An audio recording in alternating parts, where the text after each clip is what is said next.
Hello and welcome to another episode of Unmasking Parenting. I'm your host, the Doula, and today we are going to talk about something that a lot of people don't want to talk about, which is loneliness and support in parenthood and parenting. So, how do we navigate loneliness? What do we do about really getting the support that we need in parenting? Let's just first level set, right? In parenting, and this day and age of social media, we see highlight reels, right? We see the great and beautiful things like my house is pristine, my baby sleeps through the night, or, me and my hubby or me and my significant other, we're doing great. We get the really good, wonderful hits of dopamine on that, off of that social media, right? Or even if you're talking to your friends or your family and you're not really diving deep in what parenthood really entails, and you guys are kind of, just staying at the top, skimming the surface, it's gonna sound really good. I mean, like you take care of this baby and you connect with it and it's amazing. However, there's another side that sometimes people suffer with, which is the loneliness. And that loneliness may come from a bunch of different things. That loneliness primarily comes from communication or lack thereof, from support or lack thereof, and can come from feeling like an outsider on this parenthood journey, right? Not experiencing some of the things that people said you were going to experience, not experiencing some of the things that people have, like you're a mom, you'll get it, right? Or you're the birthing person, you're just going to love that baby, right? And so it can create a sense of loneliness for us. This is somebody or individuals in parenting that maybe do not feel comfortable in talking about their vulnerable, authentic emotions in regarding to parenting, or these are people that really are alone. They don't have family around, they don't have a support system, or this is for that non-birthing parent that feels like they can't discuss the hard things that they might be going through because they didn't push out a baby. And so they're suffering in silence because they feel like they don't have a right to complain or they don't have a right to say anything. And so let's talk about what that looks like and what are some of the causes for that. And then how can we fix that, right? Like what can we do to really aid ourselves in this period, and that will inevitably help our child or children. Or okay, so let's dive in. I have notes. So if you're watching me on YouTube, do the thing, the subscribe, the like. I have some notes, so I'll be looking down. If you are on the podcast, please do the thing so that you can keep updated as we post weekly. So, some emotional tolls in parenting is the mental health struggle, right? And so if you're somebody who seems like you're suffering from baby blues or postpartum depression, as the birthing person or non-birthing person, that's something really difficult to talk about. I think a lot of times in our society, this isn't something that in our society, mental health issues in general are something that people don't talk about and are not very forward about. So imagine after you've had this baby and you think it's supposed to be this wonderful time and you're not doing really well. But let's say one, one scenario, let's say you don't get any help. Let's say you don't get any help. You're going to suffer in silence with that mental health issue, as well as feeling alone and like you're in this by yourself. Why am I different? Why can't I be normal? Or let's say you do get help, right? You do see a therapist. You do go to your primary care physician and you say, "Hey, I'm not doing good. I need some help." And you do get help, whether that be just talk therapy, or whether that be group therapy, or whether that be some kind of medication to help you along.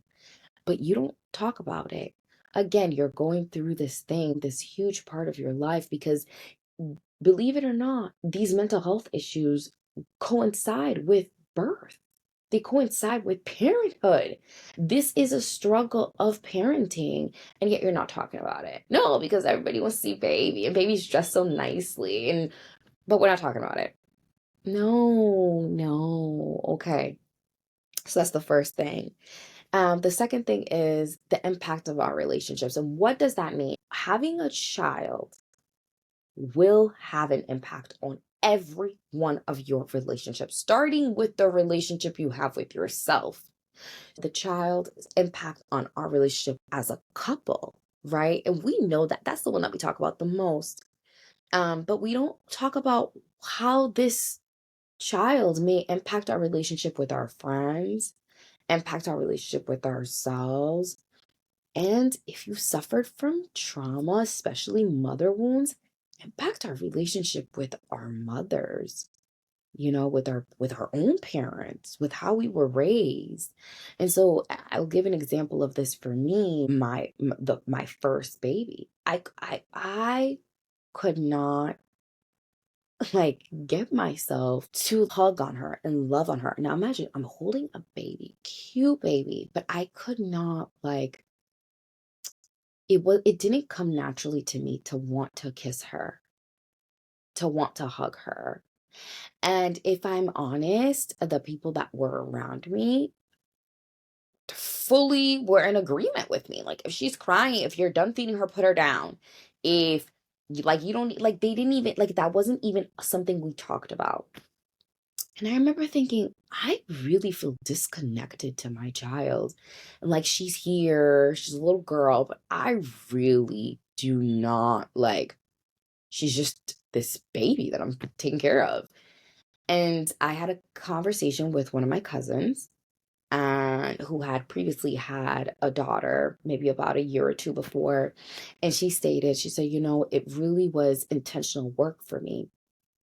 And it might have to be the same for you, where when you get up, you intentionally tell yourself you have to give her a kiss, you have to hug her, you have to hold her close. And I literally had to do that. When I woke her up in the morning, I would say, "Good morning." And I would smile with that sing song voice and I would give her a kiss. I would hold her close. And even after I was done feeding her, if she was done burping, I would wear a carrier around if I did chores or if I needed to do anything, I would wear a carrier just to keep that body to body and that skin to skin going, right? And I found that I felt 10 times better doing that than I did like putting her down or not connecting with her. It solidified our bond, and it actually really helped me mentally because I was also lacking in the skin to skin and in the touch intimacy. It wasn't just for her. It was like a give and take, right? It was like both of us were participating in this experience and it was beneficial for both of us. So if I hadn't talked to someone about that, I would not have known. I I would not have known because that's how I was raised. I would not have known because a lot of the people that were around me said that that was normal. And but however, inside of me, I just felt ugh, I just felt ugh, yeah. So next thing, long-term effects on loneliness. You would think that, okay, well, after this postpartum period is over, I'll go back to being who I was. No, you will not. That person that you were prior to baby literally doesn't exist anymore. You have gone through a transformation. This is a journey, right? It's like one of those great journeys of a lifetime. You will not go back there because you can't go back there. You are no longer that person. That person no longer exists. You can be a version. You can be version 2.0, version 3.0, version 1.5, whatever you want to be, but you will never be version 1 again because you've gone through a transformation of becoming a parent, of caring for something outside of yourself that is completely dependent on you. And if you're the birthing person, you have become a portal and transformed cells and blood and popped out a human, you will never be the same.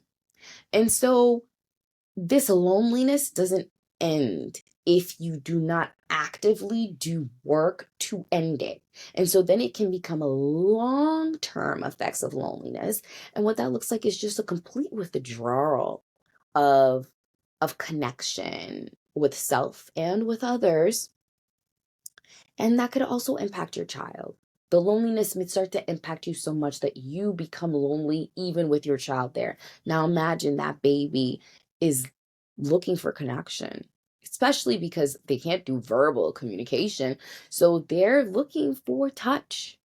They're looking for visual cues and physical cues, and you are depressed or not in a good space and you're lonely, you haven't had any connection for 6, 7 months, 8 months, 9 months, 10 months, a year. And now this has become your norm, right? And you're just now realizing it. Probably has been a problem since you gave birth, or you became a parent. But now it's become a long term, right? And it's going to affect you negatively, and which in turn will affect your child negatively. And if you have a partner, will affect your partner negatively. Remember that we said it has an impact on relationships. And to go back to that, the impact on relationships, that can affect your friendships, right? Because if you feel like you cannot have real, authentic conversations with your friends, it's going to impact your relationship.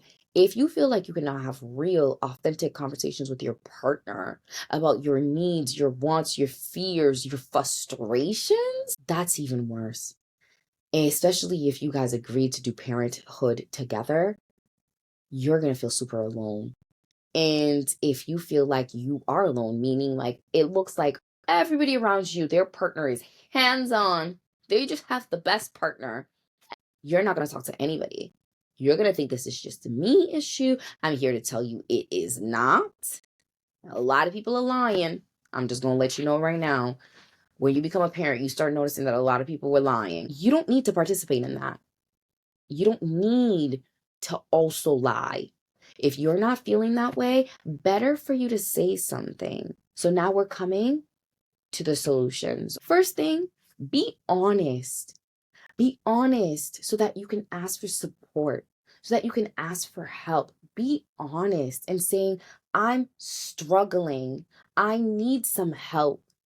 And be honest in saying exactly what you need.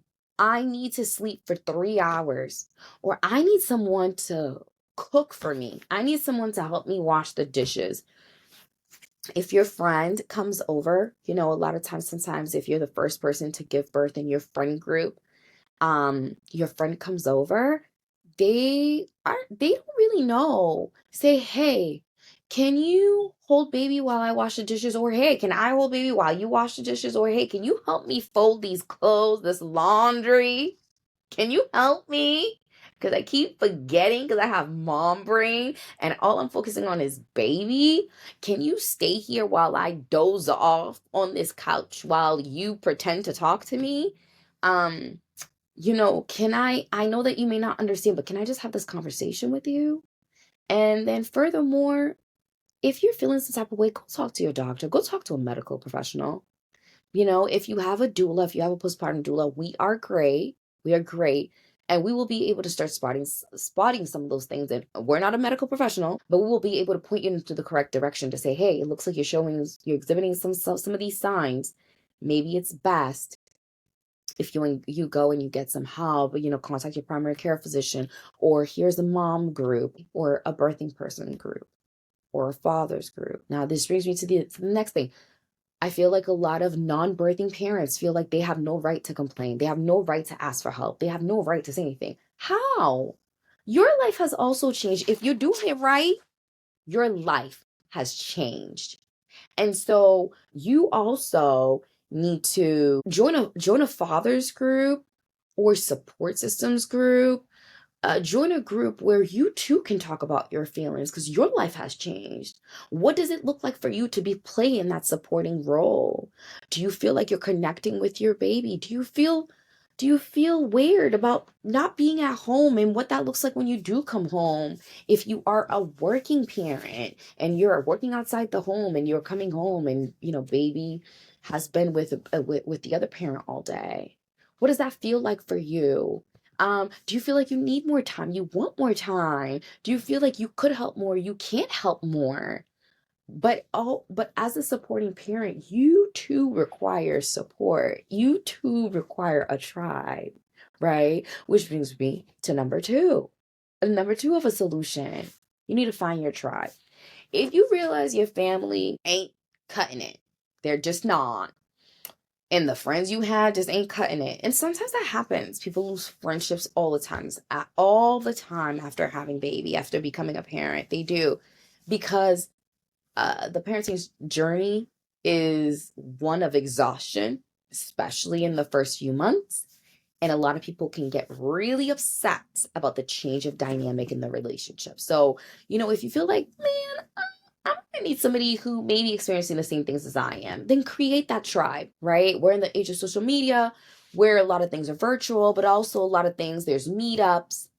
Find a group and let's get you in some place where we're going to be talking about these struggles, these silent struggles, if they are not being discussed by your tribe already. Okay. Number three is that you're going to prioritize self-care and mental health. Yeah. I know. I think I'm going to become a broken record in saying this in all of these episodes because it is fundamental. I think and the reason it's become fundamental is because there's a lack of village, right? There's no village. You are on your own, right? Doing this. Like if you have a co-parent, you're doing it with your co-parent, but you two are on your own, or you three are on your own. And if you do not prioritize self-care and mental health, who will? Who will care for you?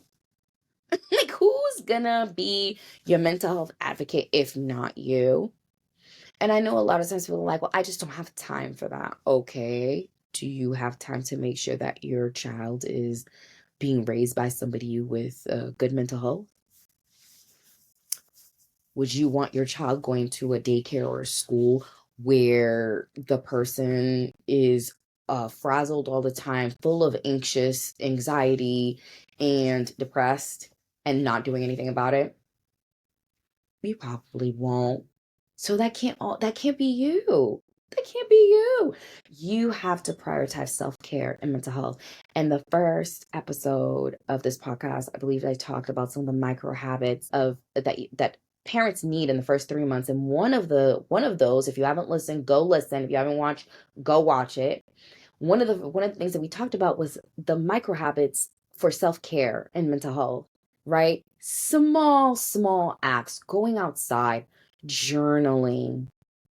You know, if you're the kind of person that likes to see you with a fresh cut or your hair done or just manicured, you want to be manicured, you want that, you want a massage, go get a massage. I know a lot of people are gonna say, but I can't leave my baby alone. My baby's too small, and you got a lot of parenting guilt. I get it. We're gonna do an episode on parenting guilt, all types of guilt that we carry, which is another thing that's not acceptable. But taking an hour for yourself or two is is a necessity. It's not even optional. It's not extracurricular. It's a necessity for you to be able to continue. If you had to work a job and you never got a break, would you perform that job at your most energetic self? Absolutely not. You too need to go recharge. So self-care and mental health are a priority. And if you feel like your mental health is slipping, you need to talk to someone. And by someone, I don't mean your friend. I really don't. I need you to go talk to a professional. I need you to go talk to a professional. I need you to go talk to a professional. I need you to go talk to someone that is going to be able to guide you, to help you, to provide you with some resources and some skills that are going to help your mental health. And then the last point for those of us who do have a co-parent, is strengthening your partnership, strengthening that relationship. There's nothing worse in the world than being in a house with a co-parent and feeling like you're doing parenting on your own. There's nothing worse. It's the loneliest feeling. My personal belief is that it breaks down many marriages. A lot of times they say, like, after people have children, sometimes it doesn't last. I believe that this is one of the biggest reasons why. Nothing worse than somebody who wanted to create a baby with you or wanted to have a baby with you, regardless of how you did it, natural way or IVF or adoption, and then they're checked out. It's all on you. That is the worst. And so really strengthening that partnership and how would you do that? You would do that by being honest again. You do that by having real hard conversations about the truth and not being judgmental. Not being judgmental, because in parenting, of course there's love, but of course there is other feelings such as fear, such as anxiety, such as grief. Let me tell you guys something. I was number one person. I was out everywhere. I was in these streets. And when I say in these streets, I volunteered, I danced, I taught, I did all these bunch of things. And then I had my firstborn. When I realized that I couldn't go to any of these places anymore, and it's not that I couldn't go, just not at the same rate, right? Like I couldn't do these things. I couldn't be in these streets. I cried. It was like I lost part of myself. And yeah, maybe now I can get it back. They're much older, but it's changed, right? Because I still want to give them energy. I kind of have to split it up. You finesse. I did not, in any sense of the way, tell my partner that I was missing all those things, that I desperately needed them. I needed to volunteer. I needed to be of service to others. It was like I had left that life and I was exiled from that life, and I never expressed it. And he didn't know what was wrong with me. I mean, I think maybe I didn't know what was wrong with me. Hindsight is always 2020, but it was just hard. And for him, he was just like, I thought you were gonna do all the work, and you seemed fine. You never said anything. And he did, the father norm of our society. I put that in quotes for those of you listening, and went to work and came home, went to work and came home. I think the only thing that me and him discussed thoroughly was like, I need to sleep. This isn't gonna work. I'm on like 3 weeks of no sleep. Like, when you come home, I'm gonna need like 3 hours. I need to take a shower. He was very understanding of that. And we were able to plan that. And so I'm sure, had I said more of what I was feeling, of what I was wanting, of my needs, and him of his needs and what he needed, we would have solidified that partnership so much better. But we did not do that, and it didn't go well, right? And so I urge parents that are having these difficulties to not suffer in silence, because it will cause you to become lonely, and it has long-term effects, and it has long-term effects on not just you, but on your child and on your partnerships and in your relationships, right? If you want something different from your relationship, say it.